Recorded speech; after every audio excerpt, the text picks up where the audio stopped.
지난 시간에 우리가 이제 자본의 국제 이동성이라고 하는 모빌리티라고 하는 이제 성질에 대해서 좀 얘기를 하면서 이게 제도적인 요인에 의해서도 결정이 되고 그다음에 거래 비용과 같은 이제 비제도적인 요인에 의해서도 결정이 되는데 실제로 우리가 자본의 국제 이동성을 이제 여러 가지로 측정을 해보면은 무위험 이자율 평가 같은 경우에는 굉장히 그 아이디어란 그 조건이 성립되는 그런 데이터의 경우에는 무위험 이자율 평가가 어느 정도 성립이 되지만 그 이외에 이것을 좀 더 넓혀서 유위험 이자율 평가라든지 실질 이자율 평가라든지 좀 더 성립되기 어려운 조건을 우리가 따져본다든지 더 나아가서는 이제 주식 거래까지도 포함하는 저축 투자 상관관계까지 보면은 그렇게 국제자본의 이동성이 높지 않다. 그 제도적인 제약이 거의 없는 선진국들 간에도 좀 제약이 있는 것처럼 이렇게 나온다. 이런 이제 얘기를 했습니다.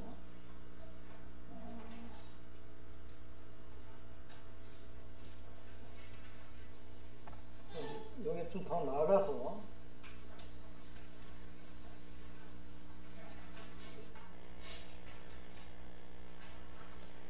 이 자본의 국제 이동성이 자본의 국제 이동 또는 국제 이동성이 높지 않은 것은 뭐 선진국들 간의 자본 이동뿐만 아니고 당연히 선진국하고 그 다음에 뭐 후진국이라고 요새는 안 부르고 신흥국이라고 부르고 신흥국 간의 자본 이동에서도 나타납니다.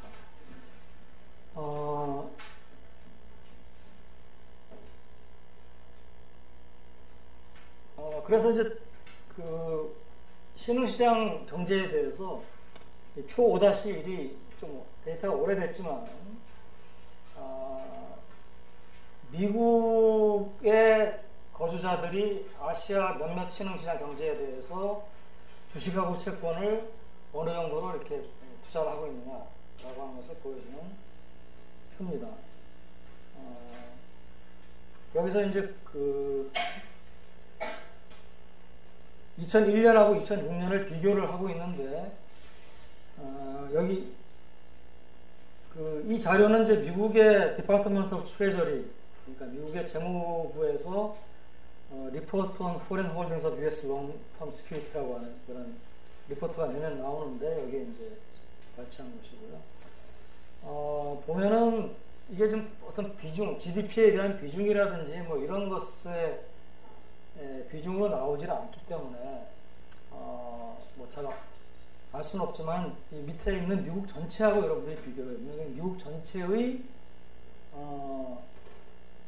그 대외 외국 주식이나 채권 보유 규모거든요. 이 중에서 아시아 몇몇 나라들이 어느 정도를 차지하고 있는지를 한번 이 규모를 보면은 아시아 전체로서는 뭐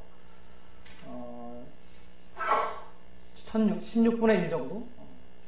조금 이제 2006년에 나아져가지고 이제 한 10분의 1 정도. 뭐 각각의 뭐 중국이 굉장히 큰 나라이긴 하지만은 이때만 하더라도 이제 미국에서 중국에 투자하는 규모는 굉장히 적고요.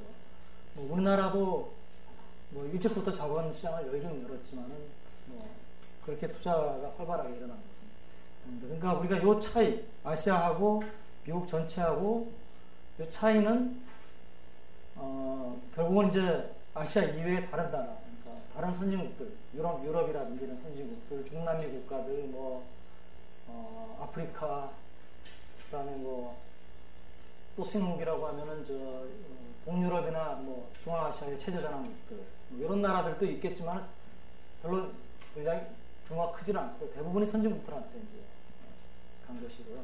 채권은 주식보다 더 심합니다. 보면은 주식은 16분의 1 정도라고 하면 2001년에 채권은 650에서 13이니까 50분의 1 정도. 2006년에 와가지고는 40분의 1 정도. 그러니까 훨씬 주식, 채권은 더욱더 투자를 안 하는 거죠.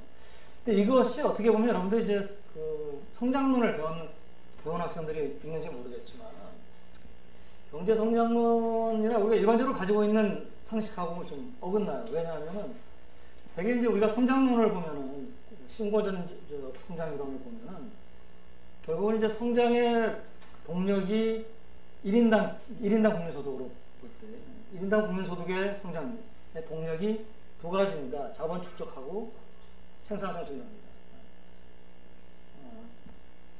더구나 이제 신흥국이나 뭐 저개발국 같은 경우에는 생산성도 떨어져 있지만은 자본이 굉장히 1인당, 그러니까 노동자 1인당 자본량이 선진국에 비해서 굉장히 적거든요.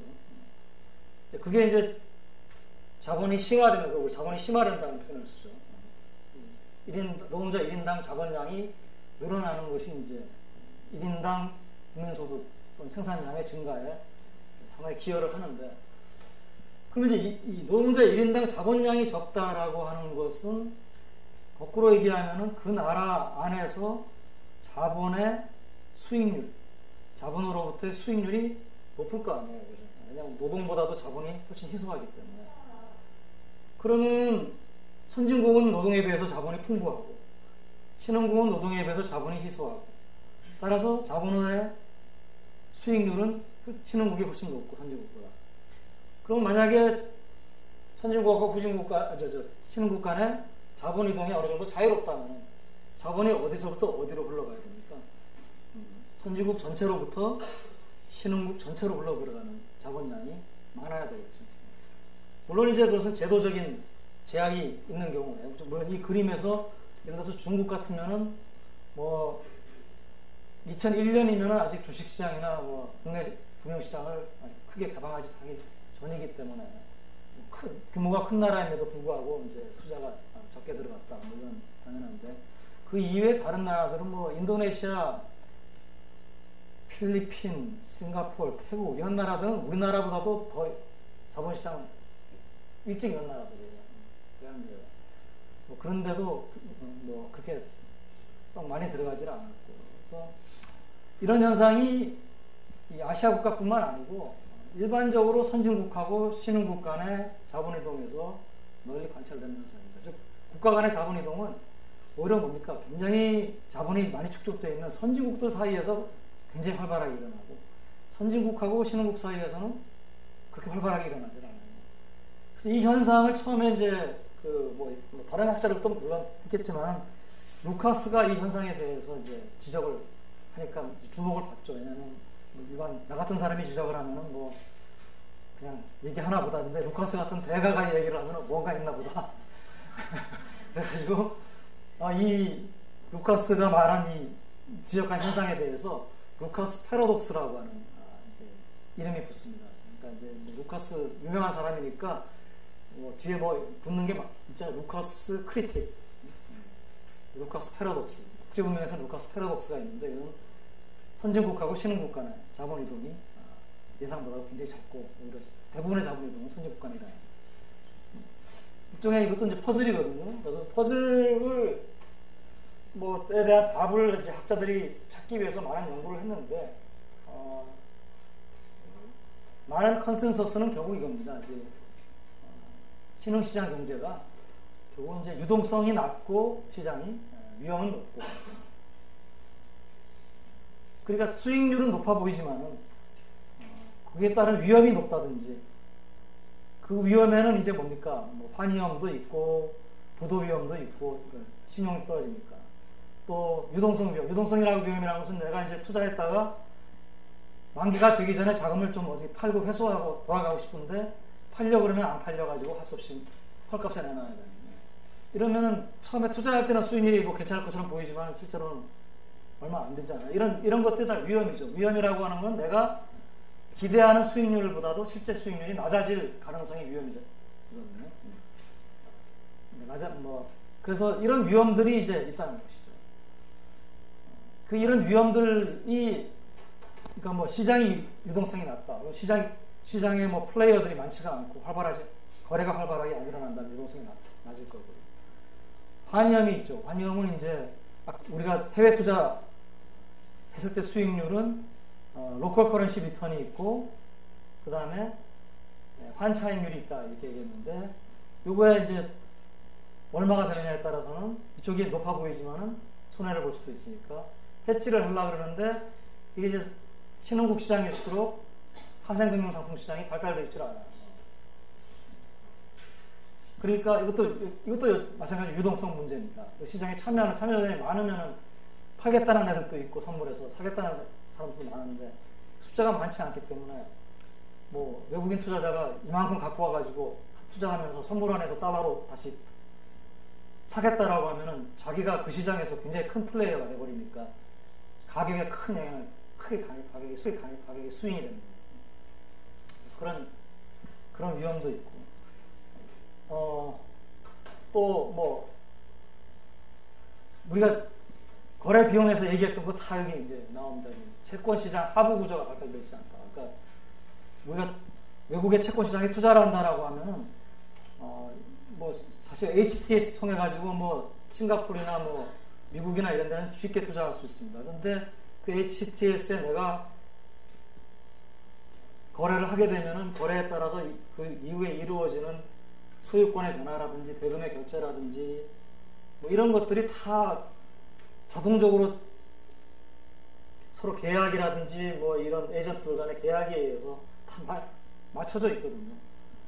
근데 그게 굉장히 자연스러운 것처럼 보이죠. 당연한 것처럼 보이지만 신흥국에서는 그런 것들이 잘 갖춰져 있지 않아요. 그걸 하려면 그만큼 코스트가 높게 들거나 또는 이 하부 구조에서도 위험이 발생할 수 있습니다. 내가 계약을 매매를 해가지고 했는데 저쪽에 잘못 전달이 돼가지고 내가 얘기한 대로 제 날짜에 소유권 이전이 안 되고 그거 다시 또 이걸 찾아가지고 뭐 하는데 한 며칠 걸리고 아니면 그러면은 뭡니까 이게 벌써 내가 2, 3일 만에는 이익을 봤다고 생각했는데 그 다음에 또 내추럴 엔더텍처럼 이제 가격이 한 나흘 하얗게 빡빡빡빡 치니까 크게 손해를 봤다. 오퍼레이션 리스크죠. 이걸 운영 위험이라고 부르죠. 내가 얘기한 거 알아요? 웃는 사람들은 뭐 이재에 관심이 많은 사람들. 자, 그래서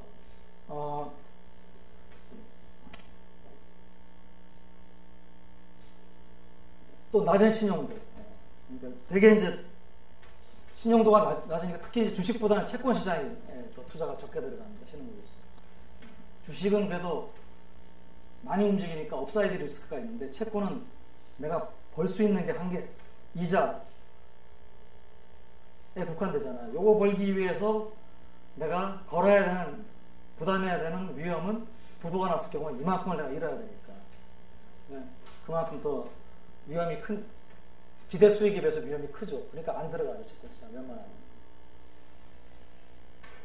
뭐 이런 것들이 이제 그 루카스 패러독스를 설명을 할 수가 있고, 그러니까 우리가 뭐 여기서 얻을 수 있는 교훈은 뭐 펠트슈타인 호르효과 퍼즐이나 뭐 이런 그 홈바이어스나 이런 거로부터도 얻을 수 있는 거지만 뭡니까 선진국들 간에도 갈이나 선진국하고 신흥국들 간이나 제도적인 제약도 있지만 거래 비용에 영향을 미칠 수 있는 그 수많은 요인들 때문에 자본의 국제 이동성이 우리가 기대하는 것만큼 높지 않을 수가 있다. 자, 이제 주제를 조금 바꿔가지고 이 자본의 자유로운 유출입을 허용을 하는 게 좋으냐 아니면은 좀 이것을 제약을 하는 게 좋으냐 이 얘기를 하겠습니다. 이때까지는 이제 이동성이 높으냐 낮으냐 이거는 노모티브한 게 아니고 포지티브한 거죠. 포지티브 이코노미스를 얘기한 거죠. 지금은 이제 약간의 노모티브 이코노미스. 우리가 선택을 한다면은 자본 이동성을 완전히 푸는 게 좋은. 약간 제약을 좀 하는 게 나아요. 이런 이제 얘기들입니다. 그래서 이 얘기를 하려면은 이제 국가 간의 자본이 자유롭게 이동함에 따른 혜택하고 비용을 우리가 이제 따져봐야 돼요. 코스트 베네핏을 따져봐야 되는데 일단은 이제 베네핏은 뭐 이와 같은 이제 베네핏이 있겠습니까? 일단 우리 여러분들이 개별 소비자 입장에서도 소비를 어느 정도 평탄하게 하는 것을 선호를 하지 뭐 들쑥날쑥하게 소비가 늘어났다 줄어드는 것은 싫어합니다. 왜? 이거는 뭐 기본적으로 이제 우리의 유틸리티 펑션이 대개 이제 리스크 어버터라면 그와 같은 유틸리티 펑션 성향을 가져요. 들쑥날쑥하는 것보다는 어느 정도 평탄하게 합니다. 그리고 이제 컨섬션 스무딩이라고 그러죠. 그러니까 이제 우리가 개인이 어떨 때는 소득이 높고 어떨 때는 낮아요. 근데 소비를 평탄하게 유지하려면 뭐 다른 사람이나 은행에서 돈을, 소득이 낮을 때는 돈을 빌려가지고 소비를 하고, 또 소득이 높아졌을 때 이걸 갚고 해가지고 이제 유지를 할 수 있죠. 이게 대차거래를 하는. 국가도 마찬가지입니다. 국가 전체적으로 소득 수준이 떨어졌다, 경기가 안 좋다라든지, 그러면은 전체 국민들이 소비는 어느 정도 평탄하게 가져가고 싶은데 국가 전체적으로 해외에서 자금을 빌리고, 반대의 경우는 이제 자금을 빌려주고 해가지고 평탄하게 유지할 수가 있겠죠. 컨섬션 스무딩을 위해서 도움이 되고, 뭐 개인이나 국가나 마찬가지. 두 번째는 이제 아예 소비를 평탄하게 하기 위해서 소득이 뭐 높고 낮을 때 빌려주는 것보다 아예 소득 자체의 플럭추에이션을 줄이는 게 더 좋은 방법이겠죠, 근본적으로. 소득 자체의 변동을 줄이는 것은 뭐 어떤 식으로 뭐 가능하냐? 예를 들어서 우리나라는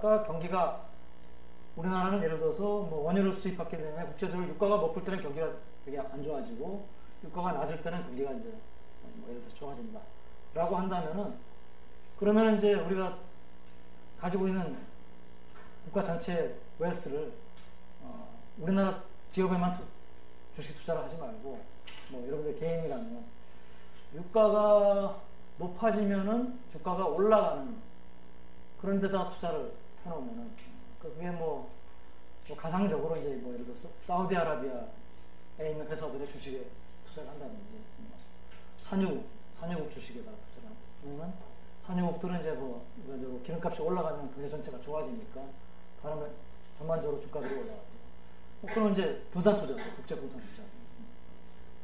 이런 국제 분산 투자를 통해 가지고 아예 소득의 변동을 줄일 수도 있죠. 이런 것들이 이제 혜택이 되겠죠. 또 아까 얘기한 대로 자본 축적이 적게 되어 있는 나라의 경우에 자기 나라, 이 나라가 폐쇄되어 있다면은 자본 축적을 하기 위해서는 그 나라 안에서 이 투자의 유일한 재원입니다. 그러니까 그 나라 사람들이 저축을 많이 하지 않으면 뭐 자본 축적이 굉장히 느리게 일어날 수밖에 없어요. 그럼 경제 성장이 느릴 수밖에 없어요. 근데 만약에 이 나라가 다른 나라로부터 투자를 유치할 수 있다면, 그러면은 그만큼 빨리 자본을 축적할 수가 있겠죠. 이런 것들이 이제 자본이동의 혜택이 되겠습니다. 그래서 이건 뭐 우리가 이 자본이동의 혜택은 결국은 프리 트레이드의 혜택하고 비슷합니다. 그러니까 그래서 이거는 결국 뭐냐면 자유롭게 허용하는 것이 혜택을 가져가줍니다. 이 논리가 이제 뭐 사실 교과서적인 논리고, 이 논리가 이제 1970년대에 브레튼 우드 체제가 붕괴된 다음에 선진국들이 먼저 자본 이동에 대한 제약을 풀었고, 80년대 이제 90년대 들어오면서 선진국들이 신흥국들 얘네들도 푸는 게 좋다. 그래가지고 뭐 선진국도 그렇고, 이걸 이제 선진국의 뭐 일종의 뭐 대변인이라고 할까, 좋은 말로, 또 나쁜 말로는 하수인이라고 할 수 있는 IMF, 월드뱅크들도 이런 게 좋다. 그래가지고 그 얘기를 듣고 이제 많은 신흥국들이 풀었죠. 물론 이제 뭐 한꺼번에 팍 푼 게 아니고 천천히 푼 나라도 있고 조심스럽게. 좀 빨리 푼 나라들이 이제 오히려 이제 여러분들이 좀 예상 외라고 생각되겠지만은 필리핀, 인도네시아, 말레이시아 이런 나라들이 빨리 풀었어요. 우리나라보다 훨씬. 우리나라보다 더 소득 수준은 낮은데 더 많이 당했죠. 자, 국제자본이동의 비용, 지금 얘기하는 것에 답이 있습니다. 일단은 자본이동이 빈번하게 자본이동성이 높아지면은 쉽게 들어가고 쉽게 나갈 수 있으니까 들락날락하면서 이것이 뭡니까? 외환시장도 교란시킬 수 있고 국내 금융시장도 교란시킬 수 있습니다. 그리고 이것이 들락날락하는 폭이 단기간 내에 굉장히 큰 폭으로 일어나면은 그것이 뭡니까? 위기를 가져올 수 있다는 것이죠. 이거는 이제 들락날락하는 것이 변동성을 높인다는 것이고, 두 번째 또 이 문제는 국제자본 이동의 비용이 신흥국들이 많이 경험한 것이 문제입니다. 자본 유입의 문제라고 부르는 있고, 이것이 이제 서든 스탑 또는 서든 리버설하고 또 결합이 됩니다.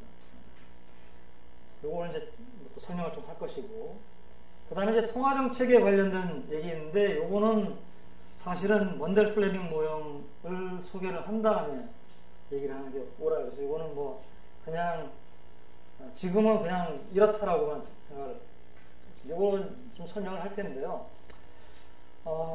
이 중에서 첫 번째 이 문제는 뭐 그냥 여러분들이 굳이 내가 설명 안 해도 상상할 수 있는, 그러니까 선진국의 금융시장이라고 하는 거 굉장히 규모가 크거든요. 그리고 해외 투자자들은 우리나라 투자자들하고는 달리 공통적으로 이 사람들을 움직이게 할 수 있는 요인이 하나가 있어요. 뭡니까? 환율에 대한 기대죠. 왜냐하면 얘네들은 전부 다 원화 베이스의 투자자가 아니고 외화 베이스의 투자자이기 때문에 원화 가치가 올라갈 거라고 기대되면은 이 친구들은 뭡니까? 우리나라에 투자해서 원화 가치가 올라간 다음에 다시 회사 가져가면 다 돈을 벌어요. 그러니까 같이 움직여요. 같이 움직이는 게 마치 얘네들이 무슨 짜고 뭐 움직이는 것처럼 보이는 경우가 많죠. 그러니까. 근데 사실은 짜고 움직인다고도 볼 수가 있지만 뭡니까? 이 친구들이 움직이게 하는 공통적인 요인들이 있는 거예요. 해외 투자자는. 그러니까 뭡니까? 한번 움직일 때 공통적인 요인이 있기 때문에, 물론 공통적인 요인이 위에 각각 투자자마다 또 달리 생각하는 헤테로지니어스한 부분이 있긴 하겠지만, 공통적인 요인 때문에 뭡니까? 얘네들이 같이 움직이는 부분이 있어요. 주식시장에 들어올 때는 쭉 같이 들어왔다가 또 나갈 때는 쭉 같이 나가는. 그게 이제 신흥국은 대개 시장의 규모가 작은데 선진국은 자금의 규모가 굉장히 크잖아요. 뭐 펀드들도 많고. 그러니까 이게 같이 더구나 큰 자금이 같이 움직이니까 쉽게 교란이 되버리죠. 이건 여러분들이 생각할 수 있는 문제고. 자본 유입의 문제는 아마 좀 설명이 좀 필요한 거라서 좀 자세하게 얘기해요.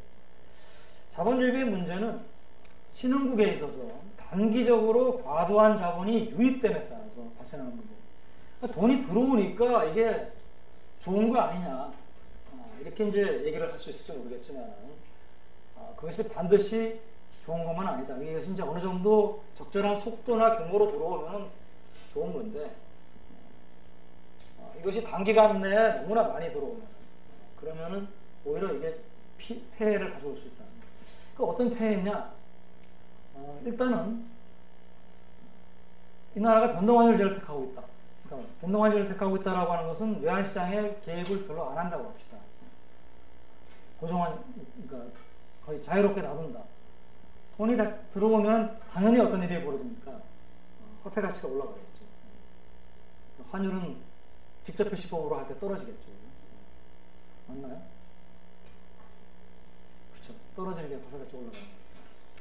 화폐 가치가 올라갑니다. 화폐 가치가 올라가면은 이제 두 나라의 물가는 그렇게 빨리 못 움직이니까 P분의 EP 스타일에서 실질 환율에서 외국 물건의 가격이 떨어지죠. 외국제 비싸지만 실질 저상이 일어납니다.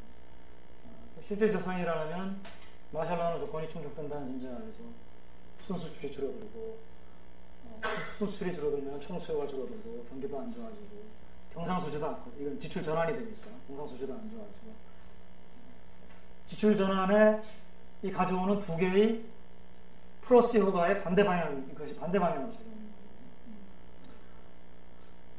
자, 첫 번째 그렇고, 두 번째는, 자, 이거 싫으니까 대개들은 뭡니까? 개도업들이 이거 막으려고 뭐 이렇게 하거나 아니면 이렇게 고정시키는, 아니면 적게 화폐 가치가 적게 올라가고, 이렇게 하려면 어떻게 해야 됩니까? 외환시장에 개입할 수밖에 없죠. 그죠? 개입해야 되잖아요. 시장을 열어놨는데, 시장이 열어놓으니까 돈이 들어오는 거 아닙니까?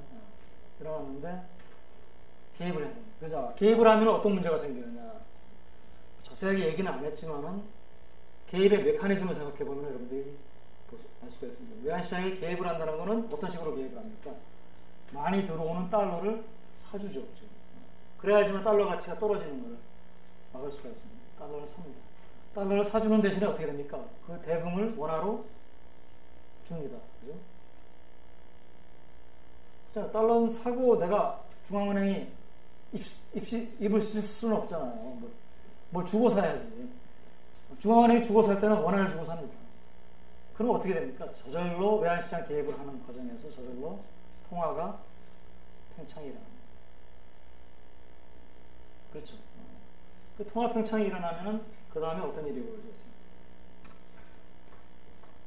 이번에는 이게 올라가기 시작합니다. 속도는 느리겠죠. 그렇지만 국내 물가가, 국내에서 인플레가 일어나요. 요거는 막았는데. 그죠? 이 메커니즘을 이해하겠습니까? 자본이 유입이 들어와요. 자본 유입이라고 하는 것은 외국인들이 외화를 가져와가지고 이것을 원화로 바꾸겠다는 거거든요. 이 과정에서 원화 가치가 올라가는 게 아까 실질적상이라고 했습니다. 이거 막으려면은 외환시장에 개입을 해야 됩니다. 어떤 식으로 개입을 해야 됩니까? 중앙은행이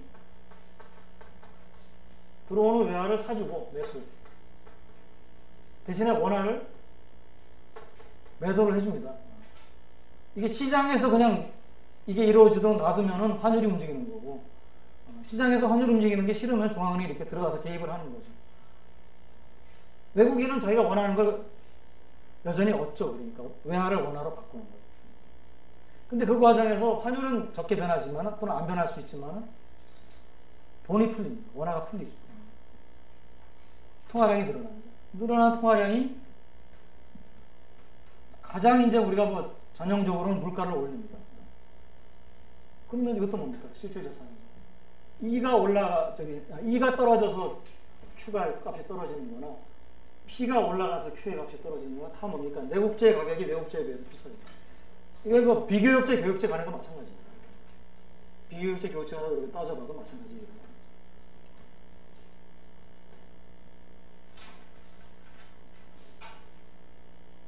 자, 이거는 물가니까, 재화의 가격이니까 이건 뭐 느리게 움직이는 거 아니에요. 자, 그런데 그것보다 더 빨리 움직이는 게 있습니다. 화폐 통화량이 늘어나면 일반 물건의 가격보다 더 앞서서 빨리 움직이는 게 있습니다. 뭡니까? 자산의 가격이죠. 유동성 효과, 지금 뭐 우리나라 증시 올라가고 뭐 세계 증시 다 올라가는 유동성 효과만 얘기하잖아요. 돈이 많이 풀렸으니까 서로 뭐 앞다퉈가지고 지금 경쟁적으로 지금 팽창적인 통화 정책 하잖아요. 미국만 지금 돌아가려고 지금 그러고 전 세계 지금 돈 막 풀리고 있거든요. 주가가 안 올라가면 이상하죠. 제일 빨리 반응하는 게 자산의 가격. 주가만 올라가니까 부동산 가격도 올라가요. 여러분들 눈에는 여러분들이 관심이 없었잖아요. 안 보이겠지만 미술품 가격 더 빨리 올라가고 있습니다. 지금 옥션 하는 그런 데서 엄청나게 높은 가격에 지금 팔리고 있어요. 우리 같은 사람들은 이제 거기 투자할 돈도 없으니까 신경을 안 쓰니까 이제 어떤 일이 나면 부자들이 지금 난리 났어요. 지금.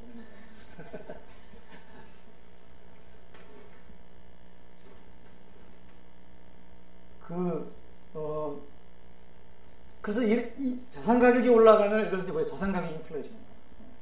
자산 가격 인플레이션 역시 문제를 일으킵니다. 일단은 이 전반적으로 주가가 올라가니까 소득이 올라가지 않았는데도 사람들이 소비를 막 하려고 들 것이고. 자, 이 모든 것들이 한쪽 방향으로 경제를 몰아갈 겁니다. 뭡니까? 경상수지 적자입니다.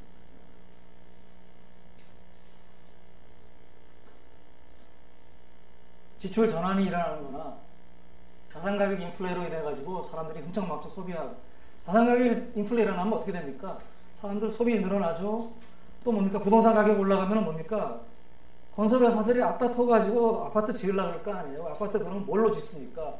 국내 기자재, 시멘트 부족하면 다 수입해 가지고 짓지 않겠어. 당연히 이게 여러분들 생각해 보면 이건 너무나 당연히 일어날 수 있는 현상들이고, 이게 지금 어떤 나라 굳이 하기는 그렇지만은 캄보디아, 베트남 이런 나라들에서 이미 일어나온 일들이고요. 캄보디아 지금 외국인들 들어가지고 난리인데, 캄보디아 지금은 미얀마죠. 미얀마 좀 막 들어가고 있는데, 몽골도 가면은 저 겨울에는 영하 40도니까 뚫린 건물도 못 줘요. 딱 건물 지을 수 있는 기간이 여름에 한 4월서부터 한 10월 정도 그 기간. 그때는 아마 뭐 첨단 공법을 쓰더라도 콘크리트 치려고 그러면 얼어가지고 못 치거든요. 그런데도 그 짧은 기간 동안에 건물이 우후죽순으로 막 몽골 경상수지 적자 보세요. 엄청난 거.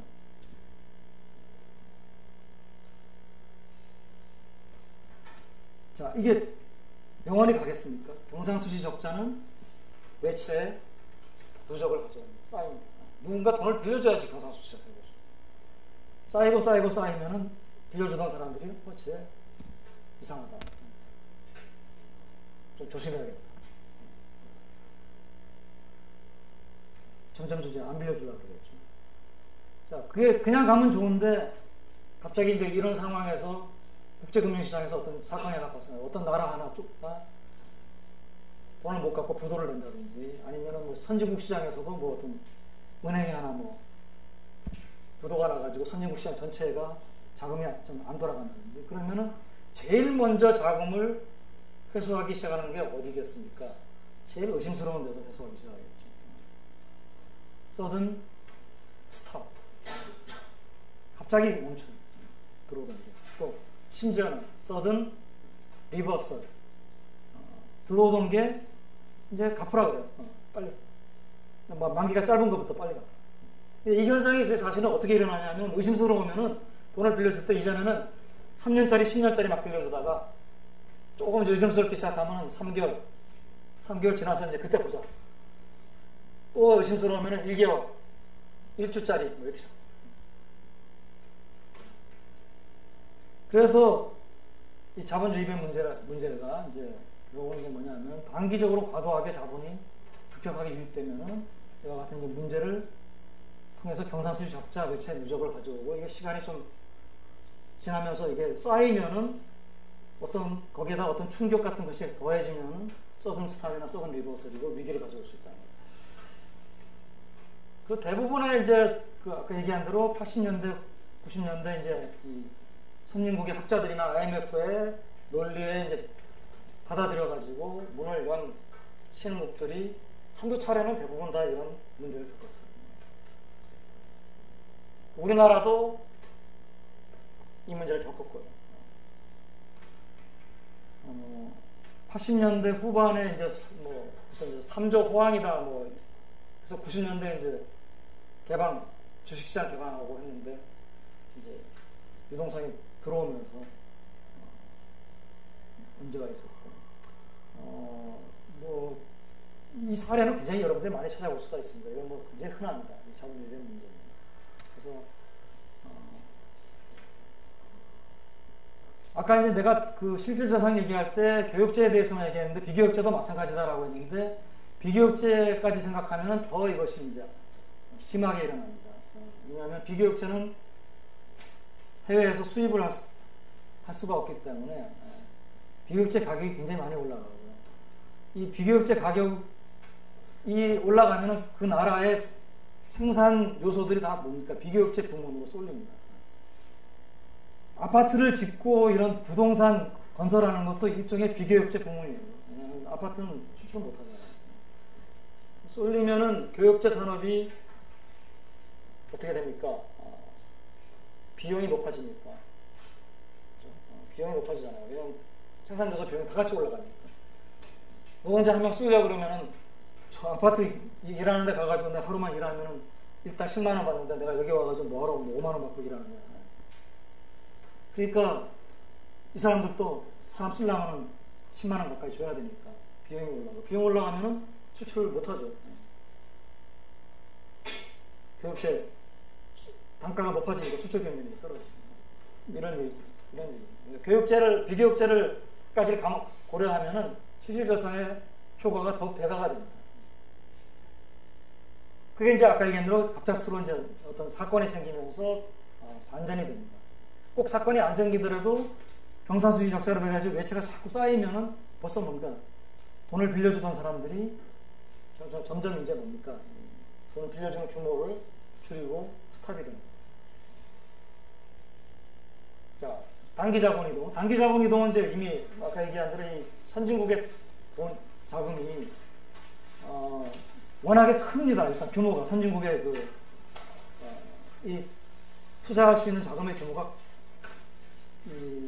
커서 여러분들이 그 유럽의 외환위기, 유럽의 통화위기 92년, 93년에 봤지만은 뭐 이게 소로스의 퀀텀 펀드가 그때 활약을 했는데 퀀텀 펀드 혼자 움직인 건 아니고 비슷한 해치 펀드들이 같이 움직인 거거든요. 같이 움직이는 데는 얘네들이 뭐 짜고 뭐 이렇게 움직인 게 아니고 이제 아까 얘기한 대로 선진국도 환율이 있으니까 영국의 파운드와의 화폐 가치가 떨어질 것이다. 그러면 그와 같은 기대가 같이 형성이 되면 같이 그걸 이용해서 돈을 버는 방법은 파운드화에 대해서 숏 포지션을 취하고 그래서 그 얘기는 뭐냐면 파운드화로 돈을 빌려서 가치가 올라갈 것으로 생각되는 통화 도이치 마르크였거든요. 지금은 이제 유로화를 쓰지만은 그때는 92년은 마르크화를 쓰고 있었거든요. 그러면 가치가 올라갈 것으로 생각되는 통화 표시로 투자를 하는 거죠. 그러면 그와 같은 기대가 있으면은 뭐 해치펀드가 필요 없습니다. 여러분들도 다 그렇게 해야지 돈을 버는 거니까. 할 수 있으면 그렇게 하는 거죠. 그러면 여러분도 그렇게 할 거고, 소로스도 그렇게 할 거고, 굳이 뭐 뒤에서 뭐 이렇게 하자, 이렇게 뭐 서로 뭐 입을 맞출 필요가 없는 거죠. 그렇게 움직이면, 그 큰 펀더들이 그렇게 움직이면 선진국 중앙은행이 나서서도 그거를 막지를 못했어요. 영국의 영란은행이나 이런 데서 그거 막으려고 시도를 했었습니다. 안간힘을 썼어요. 하물며 뭐 우리나라나 뭐 신흥국의 중앙은행이 이거 어떻게 막겠습니까? 얘네들이 다 같이 움직여요. 못 막습니다. 당할 수밖에 없어요. 자꾸 내가 이렇게 얘기를 하기 때문에 좀 네거티브하게 얘기를 하는 것 같은데 상당히 포지티브한 측면도 있다는 걸 인지를 하고 지금 좀 강의를 하다 보니까 조금 너무 이걸 너무 네거티브하게는 볼 필요는 없어요. 쿨하게 보면 됩니다. 그래서 해치펀드나 투기자본이 일단은 뭐 조금의 이런 환율이라든지 이런 거 변화를 예상해가지고 수익을 벌 수 있는 기회가 있다고 생각되면은 뭐 그대로 그냥 몰려와가지고 그럼 이 친구들이 몰려오면 그쪽 방향으로 쏠릴 수밖에 없어요. 허딩은 이제 어떨 때 나타나는 거냐면 누구 하나가 이렇게 움직이면 다른 애들이 이유도 모르고 쫓아가는 거예요. 걔를 쫓아가는 거예요. 근데 이걸 보통 허딩이라는 거예요. 그러니까 지금 아까 방금 내가 얘기했던 공통된 어떤 요인에 의해서 움직이는 게 아니고 한두 명이 움직이면은 따라가는 거예요. 그래서 뭐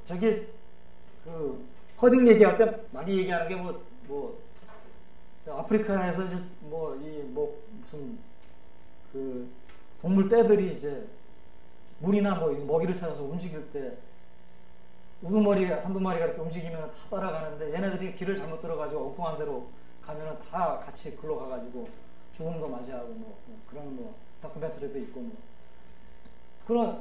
그런 식의 겁니다. 또 허딩 얘기할 때 또 예로 많이 드는 게 미국의 서부 개척 시절에 역마차 행렬.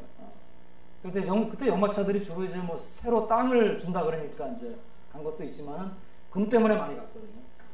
그럼 금이 어디 있는지 어떻게 알아요? 근데 가다가 또 길도 좀 잃고 피곤해가지고 있으면은 마차가 한 대여섯 대가 줄을 지어서 차 옵니다. 차 이제 지나가면은 쟤네들이 금이 어디 있는지 혹시 아나 보다. 내가 모르는 정보를 쟤네들이 갖고 있나 보다. 누군가 움직이면은 누군가 빨리 앞서서 움직이면은 제가 똑같은 거예요. 그러니까 제가 금이 어디 있는지를 아는가 보다.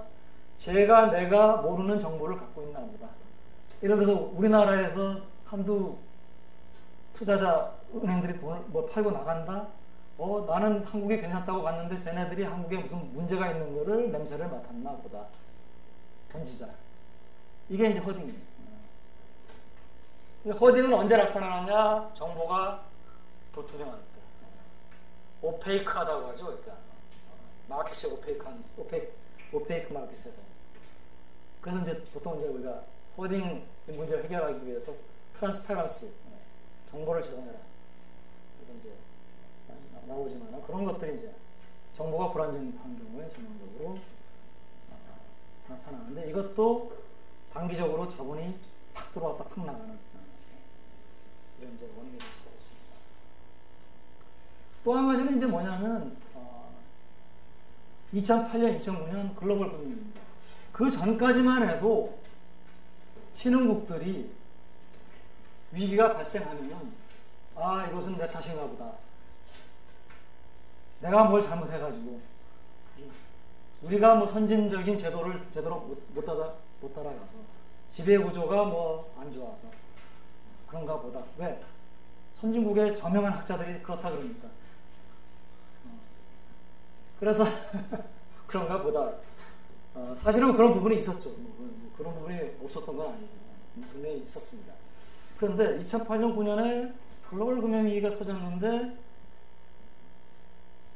화폐 가치가 우리나라 원화 가치가 위기가 터졌던 뭐 미국이나 유럽보다도 더 많이 떨어졌어요. 우리나라 더더구나 이거는 뭐 우리나라가 뭡니까? 뭐 외환부 요거 3천억 불 쫙 보유하고 있었는데도 우리나라가 그런 게 아니고 정도의 차이는 있지만 신흥국들이 다 어떤 신흥국들이 자본시장을 많이 열어놨던 신흥국일수록 더 많이 팔려고 있습니다. 그러니까 이제 이게 또 다른 이제 국제자본이동의 위험이죠. 뭐냐면 이때까지 신흥국 자체에서 문제가 있어가지고 위험이 발생하는 것을 우리가 풀사이드 리스크라고 합니다. 자금을 끌어들이는 쪽의 문제. 자금을 공급하는 선진국 금융시장에서 문제가 발생하는 것을 푸시사이드라고 합니다. 그쪽은 푸시사이드고 신흥국 자체는 풀사이드. 풀사이드 리스크만가 주된 위험이라고 생각했는데 푸시사이드 리스크가 현실화된 거죠. 그다음 미국의 또 선진국의 금융시장이 자금줄이 마르니까 신흥국에서 공급했던 자금을 회수를 해가고 그러니까 신흥국도 자금줄이 많아요. 근데 더 큰 피해를 입는 것은 신흥국 시장입니다. 이런 것들이 이제 우리가 인식하고 있는 자유로운 자본 이동의 비용입니다. 뭐 어느 쪽이 더 크냐? 이쪽이 이 위기라고 하는 것이라는 드라마틱한 현상을 가져오기 때문에 그리고 위기가 한 번 발생하면은 그 나라의 GDP가 다시 원래 수준을 회복하는데 누적적으로 회복하는데 상당히 오랜 시간이 걸린다는 게 실증적으로 밝혀져 있기 때문에 후자에 대해서 굉장히 이제 우리가 염려를 많이 하는데 사실 자유로운 자본이동이 가져다주는 혜택도 사실은 못지않게 클 수가 있거든요. 그래서 이건 두 개에 대해서 어느 쪽이 꼭 절대적으로 비용의 혜택을 절대적으로 초과한다 이렇게 얘기하기는 사실 평가하기가 쉽지 않은 그런 얘기가 되겠습니다. 하지만 이제 이와 같은 비용 측면이 자꾸 이제 최근에 와서 80년대 그 비용 측면을 드러낸 것이 라틴 아메리카의 외채위기고 90년대 들어와서 비용 측면을 드러낸 게 아시아의 외환위기고 그 다음에 2000년대 들어와가지고 중남미 글로벌 금융위기 이런 것들이 그 비용을 이제 부각시켰거든요.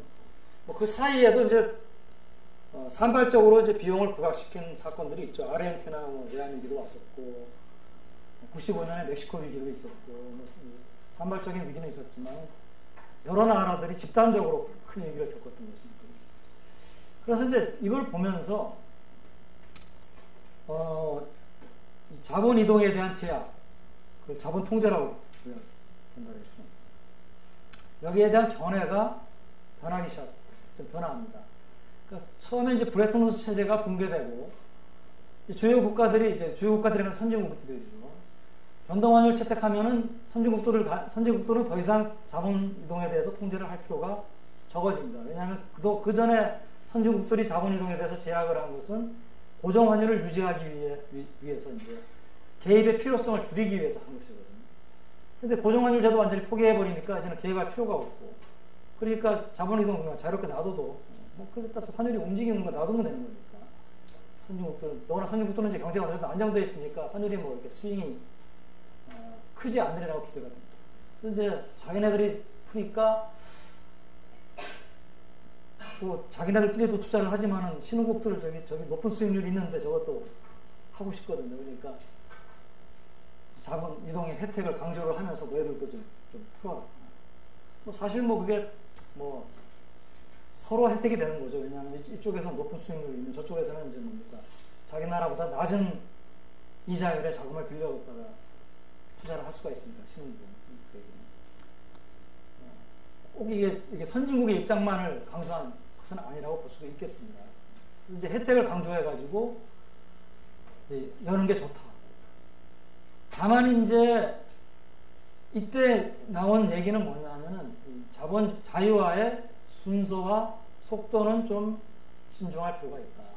그러니까 이제 자유화를 할 때 일단은 뭡니까 무역하고 자본 자유가 있다라고 하면 무역을 먼저 풀고 그 다음에 자본을 풀고 자본 안에서도 이제 뭐냐면 좀 들락날락 하는 것이 좀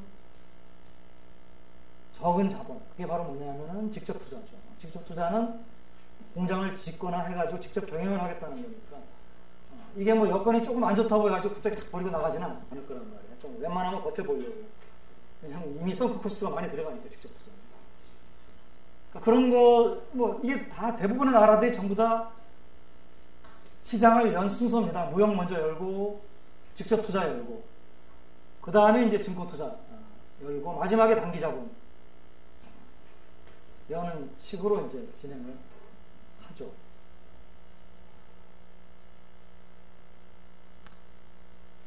근데 90년대에 들어와가지고는 이 신흥시장 경제들은 자본 통제를, 자본 자유화를 하는 것이 좋다라고 하는 게 일종의 이제 컨센서스가 됐어요. 이게 워싱턴 컨센서스라고 그러는데, 워싱턴 컨센서스라고 하면 미국이라든지 IMF라든지 월드뱅크라든지 이런 데서 학자들이 또는 정책 담당자들이 공통적으로 동의하는 것을 워싱턴 컨센서스라고 하는데, 뭐 내용은 여러 가지가 있습니다. 그 중에 자본 자유화도 그 중에 하나가 이제 돼가지고 자본 자유화 이제 그에 따라서 이제 많이들 풀었죠. 근데 97년 외환위기, 아시아 외환위기 터지고 나요. 처음에 이 위기가 터졌을 때 우리가 나중에 외환위기에 대해서 설명을 할 겁니다. 아시아 국가들이 너희들 문제가 있다. 무슨 이상한 거다. 라고 처음에는 많이들 지적을 했지만 뭐 제프리 sak스라든지 뭐 스티글리츠라든지 저명한 경제학자들이 꼭 이 나라들의 문제가 있어서만은 아니다 라는 그 얘기를 이제 하고요. 그래서 이제 아시아 외환위기 이후에 신중론이 등장합니다. 그러니까 특히 이제 금융시장 개방은, 특히 자본 자유화는 좀 신중하게 진행이 되야 됩니다.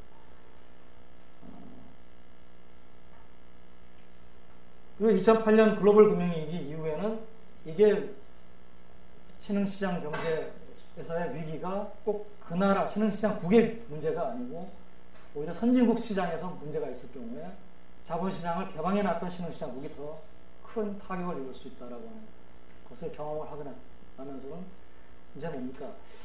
이게 자본 이동을 자유롭게 놔두는 것, 완전히 자유롭게 놔두는 것보다는 어느 정도 좀 이것을 관리를 하는 게 필요하지 않습니다.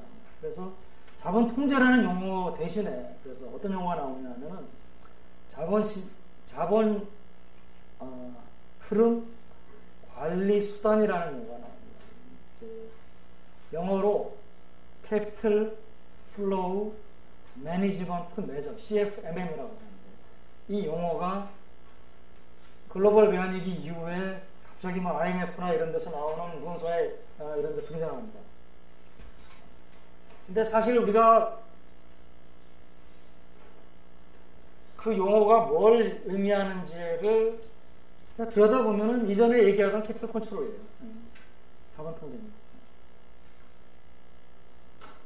근데 자본 통제인데 조금 요거를 이제 다르게, 똑같이 얘기하면은 좀 어쩌니까 좀 다르게 얘기하는 그런 이제 부분이 있어요. 그럼 나중에 얘기를 하고요. 그래서 이제 자본 이동에 대한 자본 이동을 자유롭게 놔두는 것이 최선이다 라고 하는 그 주장에서부터 이제 요 글로벌 금융위기를 아시아 외환위기 글로벌 금융위기를 겪으면서 어느 정도의 자본 흐름에 대한 관리는 필요하지 않느냐 라고 하는 얘기를 이제 컨센서스가 좀 바뀝니다. 자본 흐름 관리 수단 좀 얘기를 할게요. 자본 흐름 관리 수단은 이제 CF 따가지고 CFMM 또는 CFM 뭐 이렇게 간단하게 얘기를 하는데 IMF나 이런 데서 이 CFM을 제시를 하면서 크게 이것을 세 가지로 구분해서 얘기를 합니다. 하나는 자본 통제라고 합니다. 또 하나는 기타 CFM, 아더 CFM이라고 부르는데 사실 정확한 용어는 Non-Residence Based CFM이라고. 이거 책에 당연히 없습니다. 그렇지만 중요한 부분이니까 근래의 국제금융에서 일어나는 얘기들을 이해하려면 중요한 용어들입니다. 그 다음에 이제 거시건네성 주제 세 가지. 자본 통제를 이 사람들은 과거에는 자본 통제가 이런 것들을 다 의미했는데 자본 통제를 굉장히 협의로 이제 정의를 하고 있는 거주자하고 비거주자를 차별하는 자본이동에 대한 제약입니다. 이건 뭐냐면 우리나라 주식시장 국내 거주자는 자유롭게 주식시장에 투자할 수 있고 그런데 외국인은 주식시장에 투자 못한다. 근데 차별하고 있잖아요. 이전에 지금은 차별 안 하죠.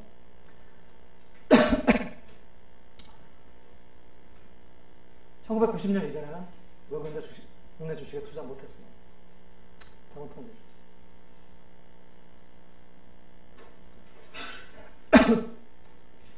여기에 대해서 Non-Residence Based CFM은 자본 통제는 자본 통제인데 자본 이동에 대한 제약인데 거주자하고 비거주자를 구분을 안 합니다. 얘는 인도네시아가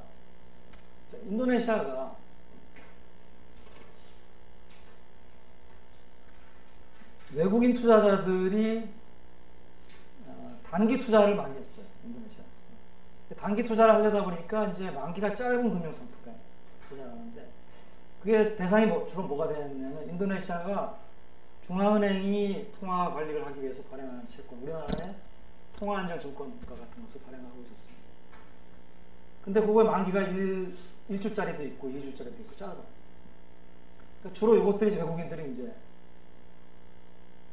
투기적으로 이제 인도네시아 화폐 가치가 좀 올라갈 것 같다 그러면 이제 이거 샀다가 근데 이제 인도네시아 자체가 그렇게 신용도가 높고 뭐 이런 나라가 아니기 때문에 오랫동안에 투자하기 싫고 그러니까 이게 규모가 엄청나게 이제 거래가 왔다 갔다 들락날락 하니까 막고 싶으니까 이제 인도네시아가 막기는 막아야 되겠는데 외국인만 차별하면 이것도 뭐 무슨 얘기 들을 것 같으니까 아예 인도네시아 채권에 투자를 하면은 내국인이든 외국인이든 일주일 동안 그걸 들고 있어야 된다. 그러면 주로 투자하는 애들이 외국인들이니까 영향은 외국인 투자한테 많이 가지만은 제도적으로는 뭡니까? 외국인, 내국인 구분하지 않았잖아요. 이런 것들이죠. 그런 것들이 이제 차별하지 않는 것이죠. 우리나라 같으면은 이제 채권에 대해서 이자 소득이 발생하면은 이자 소득에 대해서 원천 징수를 하는데 외국인, 내국인 구분하지 않고 원천 징수 이런 게 이제 일종의 자본에 대한 제약이 될 수 있어요. 왜? 선진국들은 채권 이자 소득에 대해서 되게 원천 징수를 개인이든 법인이든 안 합니다. 원천 징수를 합니다. 안 하는 대신에 뭡니까? 다음에 4월이나 5월 되면 종합소득세 할 때다. 종합소득세제가 있기 때문에 원천 징수 안 하는데 우리나라는 종합소득세는 아주 일부 2천만 원 넘는 사람한테만 해당이 되고 그렇기 때문에 기본적으로 이자 소득에 대해서 원천 징수 하잖아요. 그럼 이제 이게 우리는 너무나 당연한 것으로 생각하지만 국제 시장에 투자하는 투자자들은 어떤 나라가 이자 소득에 대해서 원천 징수한다 그러면 굉장히 불편하게 돼요. 웬만하면 거기 투자를 안 하려고 해요. 그러니까 지금 우리나라가 글로벌 금융위기 터졌을 때 한때 외국인들에 대해서는 이자 소득에 대해서 원천 징수 풀었습니다. 안 하기로 했습니다. 왜? 외환이 모자라니까 들어가 달라는 얘기죠. 그러다가 이제 자꾸 외환이 이제 글로벌 금융위기 끝나고 이게 이제 너무 이제 들어오는 기미가 보이니까 이제 들어오지 말라. 이게 이제 다시 원천 징수 세제 폐지했던 것을 다시 환원하겠다. 다시. 그러면 외국인 투자자들 불편해서 안 들어오려고 그러거든요. 근데 이거는 뭡니까? 내국인하고 외국인하고 차별을 안 하는 거예요. 우리한테서도 원천 징수하고 외국인도 하고 여기에 속하죠. 마지막으로 거시건전성 규제. 거시건전성 규제라고 하는 것은 이거는 이제 기본적으로는 건전성 규제입니다. 그러니까 건전성 규제라고 하는 것은 금융기관이 고객에게 예금을 받거나 했을 때 그것을 제대로 지급을 하도록 보장을 하기 위해서. 즉 원래는 뭡니까? 예금자 보호, 금융 고객을 보호하기 위해서 금융기관 자체가 뭡니까? 허튼 짓 못하도록 하는 게 건전성 규제예요. 근데 그 일반적으로 우리가 건전성 규제라고 부릅니다. 이걸 구분하기 위해서 미시건전성 규제라고도 또 부르긴 하지만 사실은 그냥 일반적으로 금융기관의 건전성 규제라고 하는 게 그런 겁니다. 글로벌 금융위기 때 국내 금융기관들이 굉장히 애를 먹었어요. 자금 조달하는 해외로. 우리나라 전체로도 애를 먹었습니다. 외국인들이 우리나라 위험하다고 하고 파이낸셜 타임스 이코노미스트지에서 우리나라 외채 위기 발생할 확률 서열 4위. 우리나라는 아무리 안 그렇다고 얘기해도 그 얘기가 나오면은 투자자들이 투자 안 하고 회수하려고 하고. 그러니까 우리나라 별 문제 없었는 것 같았는데 $1 환율이 1,300원인가 1,400원까지만 치솟고.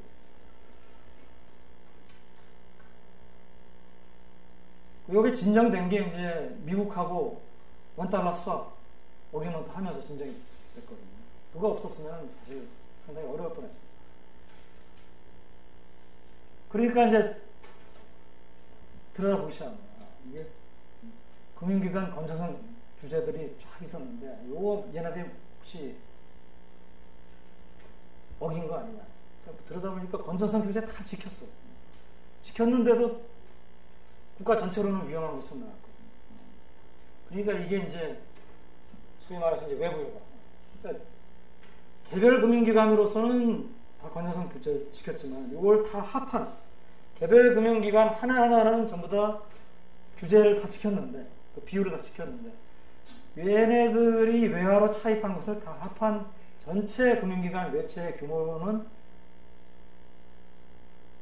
GDP 대비 상당히 큰 것으로 나오니까 이게 외국인 투자자들 눈에 위험한 것을 보여준 거죠.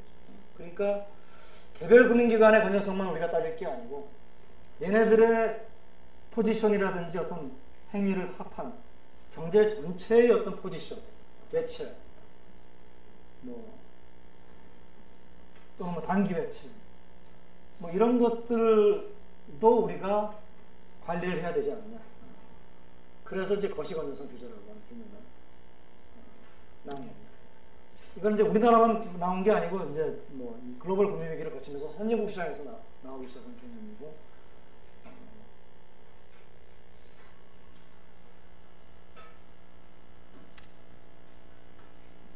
자본흐름 관리 수단의 구체적인 형태에 대해서는 이거는 얘기를 할 필요가 없을 것 같습니다.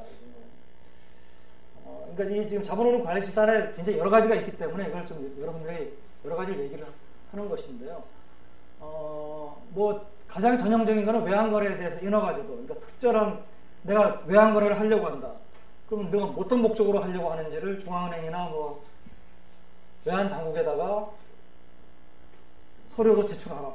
그래서 우리가 봤을 때 합당한 거래만 우리가 허가를 해주겠다. 이런 게 인허가제도고요. 가장 전형적인 제도고요. 그 다음에 이제 금융거래에 대해서 이제 내다 과세를 하는 경우가 있습니다. 이게 뭐, 칠레가 이제 이걸, 이 과세 형태도 다양합니다. 이거 얘기를 안 할 수가 없네. 과세 형태 다양한 게, 칠레의 경우에는 이제 엔카니에라고 하는 과세인데, 이거는 뭐냐 하면은 직접 세금을 매기는 게 아니고, 니들이 칠레 뭐 주식이나 채권에 투자하려고 하면은, 원래 투자하려는 금액이 예를 들어서 100이다라고 하면 그 중에서 10 정도를 칠레 중앙은행에다가 예치해라. 근데 일정 기간 동안, 1년이면 1년 동안, 무이자. 그러면 내가 돈 벌려고 100을 갖고 왔는데 10은 무이자로 그것도 1년 동안 예치를 해야 된다. 라고 하면은 뭡니까? 이거는 세금이나 마찬가지죠. 그 다음에 브라질은 아예 금융거래세라고 해가지고 아예 명시적으로 세금을 때렸습니다. 브라질 주식이나 채권에 투자하려고 하면은 100을 갖고 투자를 하려고 한다. 그러면 10% 일단 세금 내고 싶다. 그러면 이제 10% 세금 내면 90 가지고 투자하는 거나 마찬가지입니다. 이번에 이제 가변적입니다. 즉, 들어오는 돈이, 대개 이제 들어오는 돈을 막기 위해서 이거는 부과하는 거거든요. 자본주의고요. 자본주의가 너무 단기간 내에 과다하게 일어나는, 그걸 막기 위해서 부과하는 것인데, 그것도 이제 뭐 5%를 때렸다가 10%로 올렸다가 뭐 이렇게 이제 자본주의의 규모나 속도가 심할 때는 올리고 필요 없을 때는 또 없애버리고 이런 식으로. 토빈세라고 하는 거 많이 들어봤을 겁니다. 이거는 이제 그 국가 간의 자본 이동이 너무 자유롭게 놔두면 해롭다라고 하는 것을 일찍부터 인식하는 것이 이제 뭐 대가기 때문에 다른 사람들보다 훨씬 일찍 인식을 하고 그걸 좀 제약을 하기 위해서. 이걸 막는 건 아닙니다. 소비는 이제 세금을 때린다는 거는 좀 이렇게 좀 약간 방해를 한다는 얘기죠. 그러니까 뭐 토빈의 유명한 표현이 있습니다. 그러니까 이거는 뭐냐면 이 well greased wheel에 모래를 이제 throwing sand on well greased wheel인가 뭐 이런 표현이 있습니다. 그러니까 너무 이제 기름이 잘 발라진 그 바퀴는 겉돌기가 쉬우니까 통제가 안 되니까 거기다가 좀 모래라도 좀 뿌려가지고 좀 마찰 만들어가지고 좀 통제를 하자. 그래서 토빈의 아이디어는 이겁니다. 지금 이런 뭐 엔카니에라 이런 게 아니고요. 결국은 이제 한 나라에서 다른 나라로 투자를 하려면은 과정을 거쳐야 되지 않습니까? 그러면 이제 환전할 때마다 약간의 세금을 부과하죠. 외환거래세죠. 외환거래세는 지금 어떤 나라도 지금 외환거래세를 명시적으로 부과하는 나라는 없습니다. 실제로 보면. 여러분도 외환거래세는 없어요. 우리나라도. 다만 여러분들이 내는 것은 이제 은행이 사고 팔 때 스프레드를 먹기 위해서 이제 은행이 살 때는 좀 싸게 사고 팔 때는 비싸게 파는 것 뿐이지. 그리고 이제 은행이 거기서 버는 돈을 세금으로 내는 건 법인세지, 그건 외환거래세가 아니에요. 근데 이 외환거래세가 어떤 걸 가져오냐면 약간의 외환거래세를 때리면은 약간의 예를 들어서 한 일주일 동안 1%, 0.5% 벌기 위해서 돈이 들어갔다 나간다. 라고 하면은 얘네들은 일주일에 2% 벌지만은 1년 내내 그 장사를 하면은 50% 복리로 환산하면 그보다 더 벌 수 있는 거잖아요. 근데 외환거래세는 아주 약간 0.5%만 때린다. 그러면은 들어올 때 나갈 때 왕복이니까 1% 세금 내잖아요. 별로 큰 세금은 아니잖아요. 0.5%는 어떻게 보면. 근데 이렇게 단기로 왔다 갔다 하는 애들한테는 자주 왔다 갔다 하니까 그만큼 세금을 많이 내야 되니까 큰 부담이 됩니다. 똑같은 돈을 가지고 난 3년 동안 또는 10년 동안 여기다가 플랜트나 이런 데 장기로 투자해가지고 돈을 벌겠다. 10년 동안이면은 1년에 한 4, 5%만 하더라도 한 50% 버는데 왔다 갔다 한 번만 하면 되니까 세금은 1%밖에 안 돼요. 그러니까 이게 아이디어가 단기 투자는 억제하는 효과가 있고 장기 투자는 거의 영향을 안 미치는 그런 효과가 있기 때문에 단기 자본의 투기적 자본의 단기적인 이동은 막을 수 있지 않나. 이 토빈스의 아이디어 좋은데 원래 토빈이 얘기했던 그 토빈세는 사실 참 어려운 게 모든 나라가 동시에 같이 부과를 해요. 왜냐하면은 환전이라고 하는, 외환시장이라고 하는 것은 원달러 간의 외환시장이라도 꼭 서울에 만들어질 필요가 없죠. 만약에 우리나라가 원달러 외환거래에 대해서 외환거래세를 때리기 시작하면 어쩌면 뭐 김정은이가 잘 됐다고 생각하고 평양에다가 원달러 시장을 만들어 놓을지도 모릅니다. 당연히 그쪽에 뭐 신변 안전만 보장하면 그쪽에 가서 거래가 이루어져요. 그래서 이게 이제 안 되니까 이제 이게 좀 개념이 바뀌어가지고 지금 금융거래세, 그러니까 브라질 한 것 같은 그런 금융거래세까지 이제 개념이 확장이 됩니다. 거시건전성 규제, 이거는 뭐 간단하게 얘기를 했는데 거시건전성 규제의 예를 하나 들겠습니다. 뭐냐면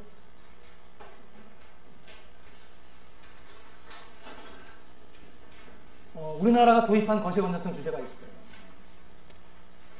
하나는 뭐냐면은 은행에 대해서 선물한 포지션 한도를 줍니다. 선물한 포지션 한도라고 하는 것은 뭐냐면 은행이 선물한의 경우에 선물한 시장에서 달러를 살 수도 있고 팔 수도 있는데, 그러면 달러 파는 경우에 숏이고 사는 경우에 롱이 되거든요. 롱 포지션이라고 그러거든요. 매수 포지션. 그럼 이제 산 거에서 판 거를 차감을 하면 이제 네트로 포지션이 생깁니다. 넷 포지션. 넷 포지션이 롱이 되든 숏이 되든 간에 자기가 가지고 있는 자본금의 몇 퍼센트를 초과하지 못하도록 이렇게 정하는 게 포지션 규제예요. 이 포지션 규제는 이전에는 어떤 식으로 규제가 됐냐면은 선물한 구분하지 않고 모든 외환 관련 상품을 통틀어 가지고 넷 포지션에 대해서 부과를 했습니다. 자, 그런데 이게 왜 선물한에 대해서 넷 포지션에 대한 모든 걸 통틀어 가지고 규제하는 게 있는데 여기에다가 선물한을 따로 떼 가지고 왜 규제를 하느냐? 외환의 위기, 글로벌 금융위기 직전에 우리나라 외국인 투자자들이 투자를 할 때 많이 했던 게 이미 설명을 했죠. 무위험 이자율 평가로부터 이탈이 나타나가지고 외국인 투자자들이 달러를 갖고 와가지고 현물 안에서 원화로 바꾸고 그것을 국내 채권에 투자를 하고 그걸 해지하기 위해서 선물 안에서 달러를 다시 사는 그런 거래를 하면은 무위험 차익을 벌 수가 있었어요. 그리고 그 무위험 차익을 벌 수 있는 기회가 생겼던 이유는 이미 설명을 했죠. 수출이 잘 돼가지고 특히 조선업 수출이 잘 돼가지고 조선회사들이 계약금 들어올 것을 미리, 그러니까 계약금이나 좀 중도금 들어올 것을 미리 뭡니까? 해치를 한 거죠. 왜냐면 그 중도금이나 이런 것은 나중에 들어올 텐데 나중에 그때 들어올 때 그때 현물안에 따라서 손해를 볼 수도 있거든요. 미리 팔아버리려고 하니까 그런 기회가 생겼는데 이게 이제 나중에 뚜껑을 열고 보니까 외국인 투자자들이 뭘 본 겁니까? 외국인 투자자들이 달러 갖고 와서 현물안에서 원화로 바꿔서 국내 채권이나 이런 걸 샀어요. 이게 뭘로 잡힌 겁니까? 우리나라의 외채로 잡힌 겁니다. 외국인 투자자들이 국내 채권 샀으니까 외채잖아요. 우리나라 입장에서. 아니에요? 외국인 투자자가 현대자동차가 발행한 채권을 샀어요. 우리나라 외채죠. 너무나 당연한 외채잖아요. 국채를 사도 우리나라 외채예요. 정부가 발행한 채권 외채. 한국은행이 발행한 통화증권 샀다. 외채예요. 외국인 투자자가 샀으면 외채. 우리가 갚아야 될 돈, 외국인에게 갚아야 될 돈. 그게 많이 그 투자가 차익 거래를 하기 위해서 그런 거래를 하니까 외채가 싸. 근데 얘네들은 뭡니까? 이 외채만 보고는 뭡니까? 외채가 많으니까 위험한 나라. 그러니까 앞으로는 이거 쌓이는 걸 막기 위해서는 어떻게 해야 되냐? 포지션 규제를 하고 있었어요. 외환. 근데 이게 뭡니까? 오버홀 포지션이다 보니까, 즉 현물안을 다 합쳐가지고 포지션을 하다 보니까 외국인 투자자가 이거 하기 위해서 어떻게 했습니까? 현물안에서 달러 팔고 선물안에서는 달러를 샀습니다. 그러니까 현선이 뭡니까? 서로 상세가 돼요. 그러니까 포지션에 아무런 영향을 안 미치는 거래입니다. 이게. 그러니까 포지션 규제 완료시켰는데 외채는 자꾸 쌓인 거예요. 이거 막기 위해서 어떻게 해야 되느냐? 현선 두 개 중에서 어느 한쪽을 막으면 합해가지고 오버홀 규제하지 말고 오버홀 규제에 더해가지고 한쪽만 막는 규제. 즉 선물한, 왜냐하면 그 FX 수합을 하게 되면 현물하고 선물이 합쳐지게 되는데 두 거래가. 오버홀 규제를 하면 현선이 서로 상쇄돼가지고 포지션에 아무런 영향이 없는데 선물한만 규제하면은 현선이 분리가 돼가지고 선물한 쪽이 걸리거든요. 그래서 선물한만 따로 포지션 규제를 하죠. 그게 어떻게 보면은 포지션 규제인 것처럼 보이지만 사실은 뭡니까? 이게 외채가 지나치게 많이 쌓이는 것을 막기 위한 그런 규제입니다. 이게 이제 우리가 외채 쌓이는 거를 아예 그냥 막아버리면 이건 자본 통제가 되는데 자본 통제를 하면 난리가 납니다. 이거는 뭐 OECD 우리나라 가입할 때 자본 자유화 규약이라는 거 서약을 우리가 지금 가입 당시에 가지고 있던 자본 자유화 수준을 그러니까 그보다 더 자유화 수준을 높게 유지를 해야지 더 거슬러 가지는 않겠다라고 하는 서약을. OECD는 물론 그걸 지키지 않는다고 해가지고 무슨 뭐 거기서 무슨 뭐 페널티를 무슨 벌금 얼마를 가하거나 그러지는 않아요. OECD는 순전히 뭡니까? 젠틀맨스 리그 비슷하게 해가지고 피어 프레셔입니다. 그러니까 이거 안 지키면은 우리 양만 협정 안 지켰으니까 우리 지금 다음에 뭐 하는 데서 너 따시키겠다. 뭐 이런 거거든요. 그렇지만 그게 이제 무서운 거예요. 그래서 직접 자본 통제는 못하고 거시건전성이라는 이름으로 도입을 했지만은 사실은 가만히 들여다보면은 결국은 자본 통제에 도가 있는 거죠. 참 이게 선진국에서 이거 자본 통제 아니냐? 우리는 이거 거시건전성 규제다. 그러니까 뭐 이게 규제 자체가 좋은지 안 좋은지는 모르겠지만은 하여튼 뭐 그런 비난을 피해 가지고 교묘하게 잘 도입한 것은 우리나라 사실 이런 게 참 전략적으로 약해요. 약한데 이거는 뭐 잘한 것 같아요. 뭐 그래서 이런 것들이 이제 있습니다. 은행세도 있는데 이거는 뭐 생략하겠습니다. 이 정도가 지금 이제 우리나라도 그러니까 뭐냐 하면은 아까 얘기했던 세 가지 규제 중에서 자본으로 관리 수단 같은 경우는 요거는 도입 못해요. 요거는 뭐 도입하면은 그대로 OECD나 요거는 가능합니다. 그래서 아까 우리가 외국인 채권 이자 소득 원천 징수 하기 시작한 거. 이게 여기에 해당돼요. 선물한 포지션 규제는 여기에 해당되는.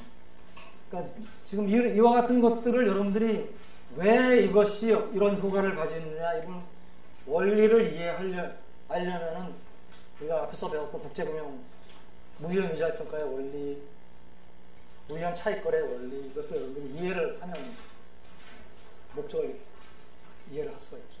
그렇지 않으면 이상하게 될 수도 있겠죠. 이상 오늘 강의 마치겠습니다.